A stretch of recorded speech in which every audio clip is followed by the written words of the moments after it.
Hi, how are you? I thought that I talk to you about productivity as somebody who has been around the block for a few times. So I'm a lawyer entrepreneur.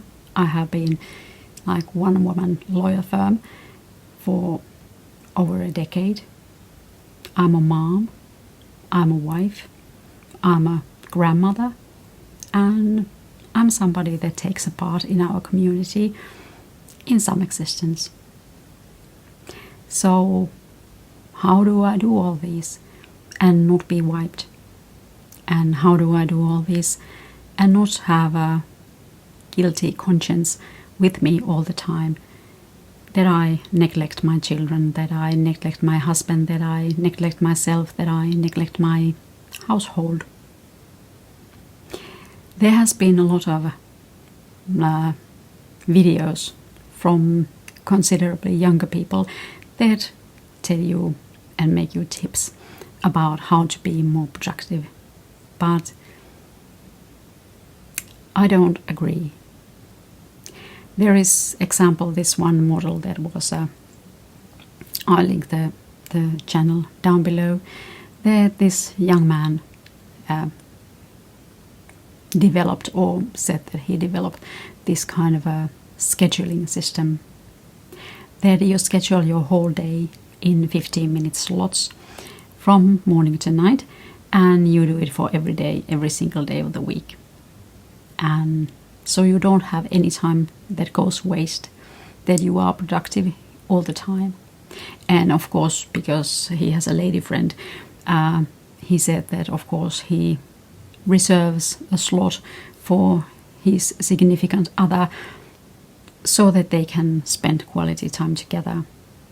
I don't know if he reserves for her 15 minutes or a half an hour, but if I would have 15 minutes or half an hour in my husband's schedule, I don't think that my 15 minutes or half an hour would be very long at the same time, because if you are in that kind of a slot, you don't feel very significant.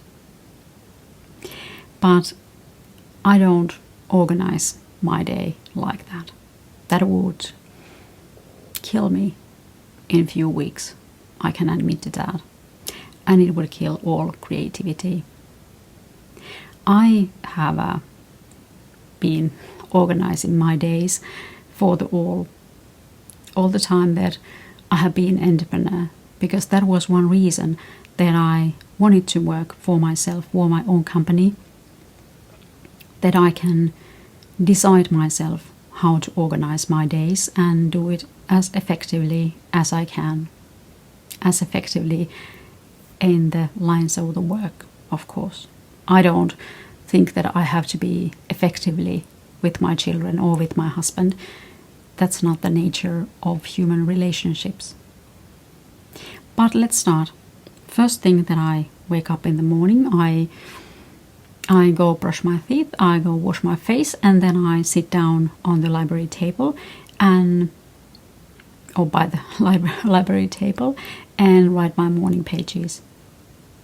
It takes 30 minutes, and the same 30 minutes I have the bright light therapy lamp in front of me, so I can sit there, write my morning pages and have my bright light therapy, which prevents me from having seasonal affective disorder. So sad.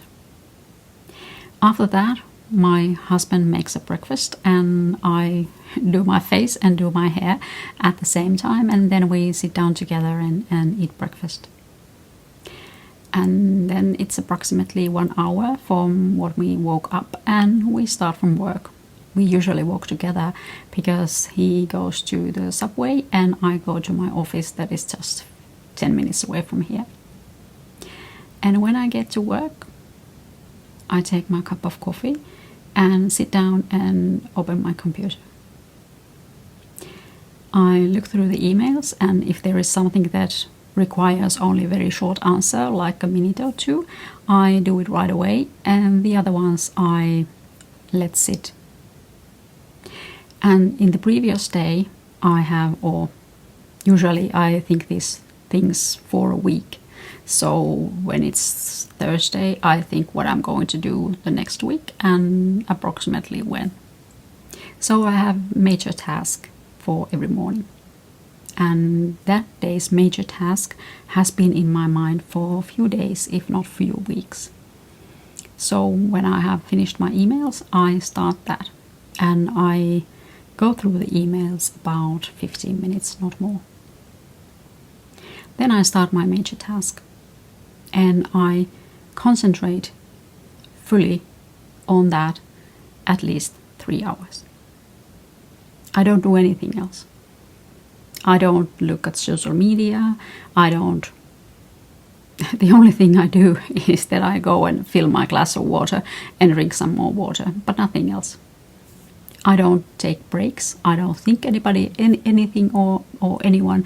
I just focus on the main task. And approximately 3 or 4 hours, I'm finished, or I'm at that point that I can continue the next day. Because it's after that, the main thing for my head is gone.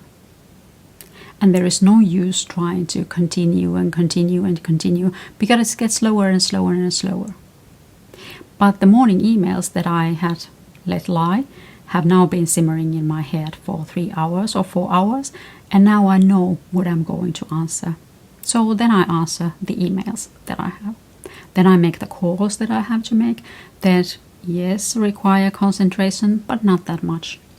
If I have to go and visit some offices or go to town or something like that, then I do that. And that's the next maybe 2 or 3 hours. And then I head home. So my workday, 3 or 4 intensive hours, and then like 2 not so intensive hours, but still hours that are necessary to do my work. And then I come home, I rest a bit, I eat a bit, and if I go for a walk, I go for a walk. If I have to go and run some personal errands, I do that. I talk with my children if they are around. I do the laundry, I clean, I do that kind of things. I maybe prepare some videos and that kind of things. So it's this kind of in the middle time. Then my husband comes home after a few hours and we eat dinner. We sit and we talk, and I don't know, it takes about 2 hours. And that's our time together. And after that there is 2 hours maybe left, and then I usually make a bread. I bake a bread and do some household work and do something fun that's on the menu on that day. So that's my free time also. And then approximately at 8 we get our evening sandwiches and look maybe some documentary for 15 minutes or half an hour, and then we start to read, and we read for 2 hours, and 11 o'clock we go to sleep. But the reading books, the 2 hours, it's not like we are totally silent and he's reading his piece and I'm reading mine. Usually we talk about what we read every once in a while, so we read silently for 15 minutes and then we say something and wonder something, and then we continue. So it's also our time together. And sometimes it happens that we read the same book at the same time, and that's kind of fun. But of course I'm much faster reader than my husband, so I'm 50 pages ahead when he's just starting, and but it's fun because we can discuss about that book that we are reading at the same time that we read it. And 11 o'clock it's lights out and we go to sleep. And that's more or less 4 or 5 nights or 4 or 5 days a week. But in this method, like this, I have found that I am more productive than any other way. I have been working for other companies and where they work 8, 10 or 12 hours, and it wasn't right for me. I didn't get as much done, because if I would work 10 hours a day, I would be already tired the next morning when I start, and then I'm not very productive and I'm not very creative. Many people may think that lawyer's work is not very creative, but it is. At least the line of work that I am in. I have to concentrate and think about the facts and dig out the facts that exist. I have to tell about somebody's life and circumstances and look multiple directions about it and different angles that I can explain it to the authorities, for example, the best possible way for my client. So it is creative, and I have to be at my best when I think about it. And to be at my best is only possible if I have enough rest. And it's not just a time to sleep. Of course, sleeping is very important. I made a different video about it, but it is very important. So I don't skip sleep in any case. And the other time to rest is doing something totally different that I do at my work. So for example, I sew. I knit, and I do things with my hands. I bake, and that's something that is really like nourishing to my brain. I have two very different parts in my head. I have the work part that is super professional, that is super efficient, that is very diligent. And then I have the creative side that wants to bake, that wants to sew, that wants to paint, that wants to do all that kind of things. And then of course there is the third part, and the third part is the mom part, of course, that I want to take care of, that now we have this grandson, and being with him and taking care of him is something totally different than being creative or being a professional. And I feel that these three parts are very different, but they support each other. If I try to be just professional, I would die inside, and then I wouldn't be as good in my work as I am now. But of course there are different kind of circumstances in people's lives, and I understand that. But this is what I have found is good for me. I have tried working long hours. I have tried working after children go to bed, and it's not good. I know that many people do that, and they say that well, when your kids go to sleep, then you can do this. When I worked for others, and it was very strange. I did it a few times or for a bit of time, but I realized that then my brain gets to another level and I cannot sleep. Sleep is not the same if you are relaxed, if you are your authentic selves and go to sleep, than if you are the professional self and you are wound up and then you try to go to sleep. It doesn't go that way. And of course there is the major part of who we are and what do we want our lives to be. And that's one very big thing that people usually don't understand. If I say that I work 6 hours a day, they are like, are you crazy? Or do you like overcharge everybody? Or what do you do? And when they ask me, do I have a holiday? Well, of course I have a holiday.